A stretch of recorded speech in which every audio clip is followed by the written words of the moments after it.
So captions in English, please. So this is the third video of chapter 6, and we will learn how to balance chemical equations. So the first step is to write a skeletal equation by writing the correct chemical formulas for each of the reactant and the products. And you may have to review the nomenclature rules from chapter 5 to do that step. If an element occurs in only one compound on both sides of the equation, balance it first. And if there is more than one such element, balance metals before non-metals. So elements that are only in one compound first, or metals before non-metals.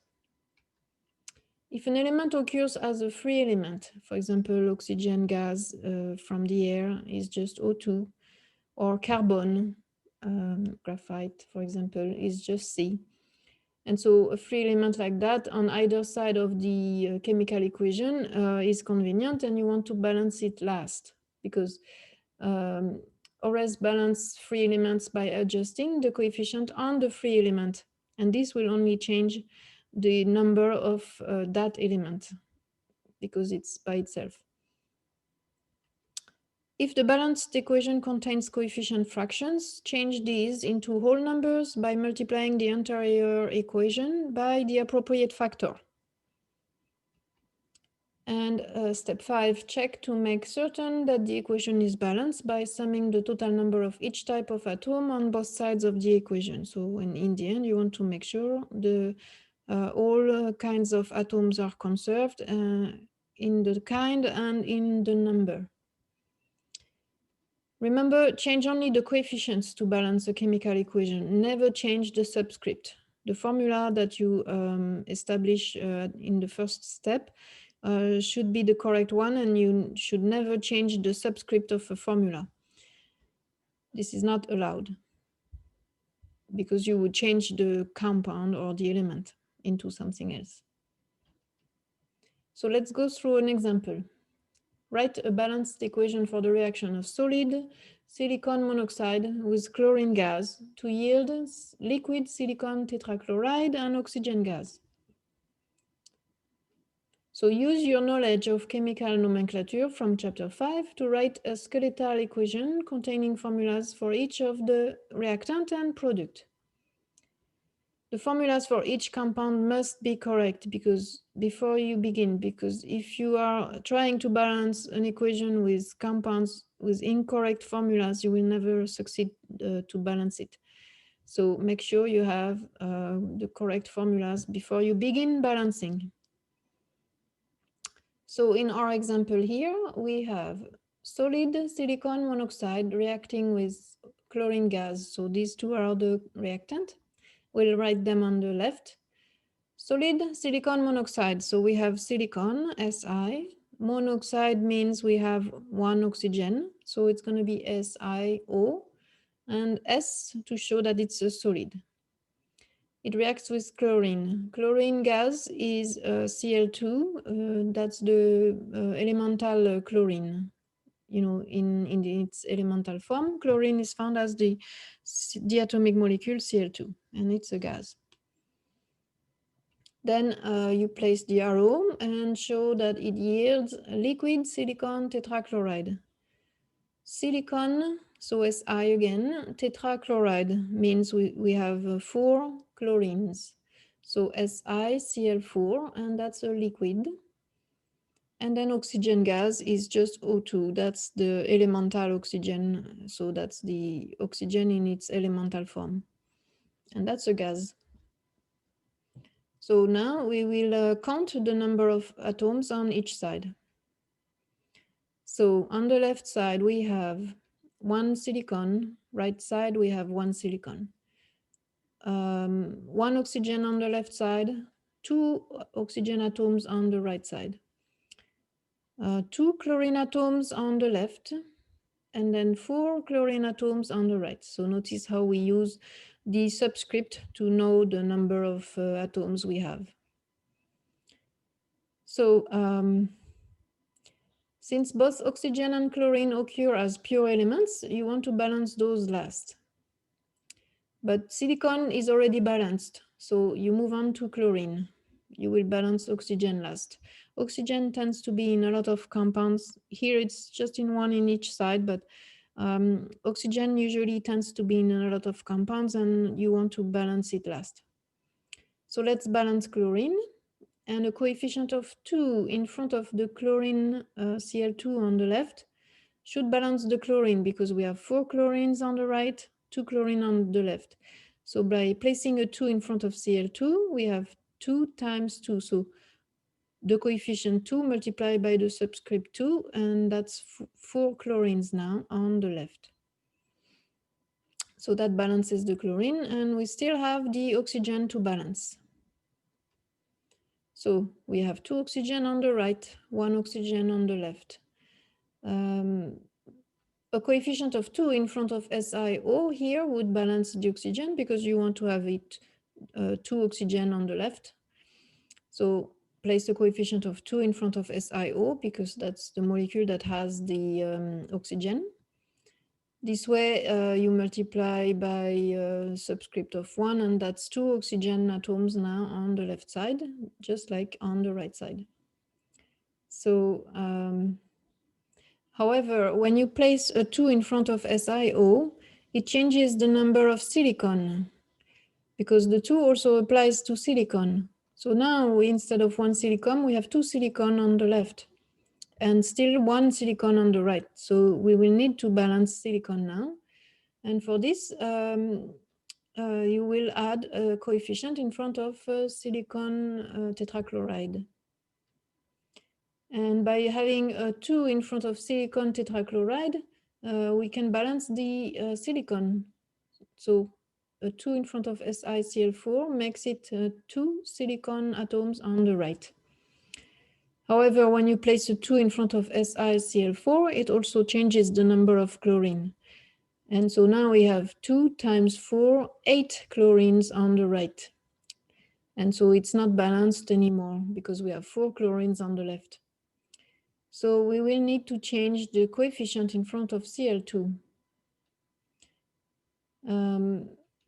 So finally, the chlorines are rebalanced by placing a coefficient of 4 in front of the chlorines. So if you change the 2 here instead by a 4, now we have 4 times 2, 8 chlorines on the left. So this way we have balanced the chlorine again. And so the final answer should be this. 2 SiO plus 4 Cl2 gives 2 SiCl4, and then you have 1 oxygen molecule. And you can check that we have 2 silicon on the left, 2 silicon on the right, 2 oxygen on the left, 2 oxygen on the right, 4 times 2, 8 chlorine on the left, and 2 times 4, 8 chlorines on the right. So let's do some concept check. I want you to practice by trying this on your own before you watch the answer. So again, you need to remind yourself what you learned in chapter 5 about nomenclature. So here we have solid mercury 2 oxide decomposes to produce liquid mercury metal and gaseous oxygen. So mercury 2, if you look in your textbook, mercury 2 is Hg2+. That's the mercury with 2 positive charges, because the 2 here means that. And the oxide ion is a predictable ion, and it's O negative 2, because the oxygen is in group 6A, so you do 6 minus 8, and it's negative 2. So Hg2 plus, oxygen 2 minus, one of each ions will make a neutral formula. So the formula will be HgO, and here it says it's solid. Decomposes to produce. So you place the arrow there, you have only one reactant here, and you're producing liquid mercury metal. So it's just Hg because metals, their symbols are just a symbol from the periodic table. And here mercury is the only metal that is liquid at room temperature. and we are producing gaseous oxygen. Gaseous oxygen is just the oxygen you find in the air, and that's a diatomic molecule, O2, and that's a gas. So we have our skeletal equation now. Let's count the number of atoms of each kind on both sides of the arrow. On the left, we have 1 mercury, on the right, 1 mercury. On the left, 1 oxygen, and on the right, 2 oxygen atoms. So we see mercuries are already balanced. So let's balance the oxygen. Let's make it 2 oxygen on the left by having a coefficient of 2 in front of HGO. This way it changes the number of oxygen to 2 oxygen on the left. And notice how when you place a coefficient of 2 in front of HGO, it also changes the number of mercury. So from 1, you go to 2 mercury atoms on the left. So now mercury is not balanced anymore, and you need to balance it by making it 2 on the right. So let's place a coefficient of 2 in front of mercury liquid on the right, and this will change the number of mercury to 2 mercury on the right. So we have 2 mercury on the left, 2 mercury on the right, 2 oxygen on the left, 2 oxygen on the right. So this is the final answer for this chemical equation. So let's go through a concept check 2 now. Again, pause the video to watch, try this on your own before you watch the answer. So we have solid iodine monobromide reacts with liquid ammonia to form solid nitrogen triiodide and ammonium bromide solution. So solid iodine monobromide is one of the reactants, and so iodine is capital I, bromine becomes the bromide ion, the bromide here, and it says mono, so that means 1 bromide. And here iodine, there is no prefix, which means it's only one of the iodine as well. So that's going to be IBr, and we are told it's a solid. Reacts with liquid ammonia. So ammonia is a common name that you know, from the name you cannot deduct the formula. It's one you need to learn by heart, and ammonia is NH3, and here it's a liquid. To form, so you place the arrow there, solid nitrogen triiodide. So nitrogen is N, triiodide, so iodine becomes iodide, so it's capital I, and we have 3 of them because there is the prefix tri. So it's NI3 solid.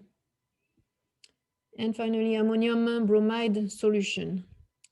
So ammonium is NH4 plus. It's one of the polyatomic ions that you need to learn by heart. So NH4 plus with the bromide ion, and the bromide is one of the halogen, and it has 1 negative charge. So NH4 plus, Br minus, 1 plus 1 minus, 1 of each ion makes the formula neutral. So it's going to be simply NH4 Br.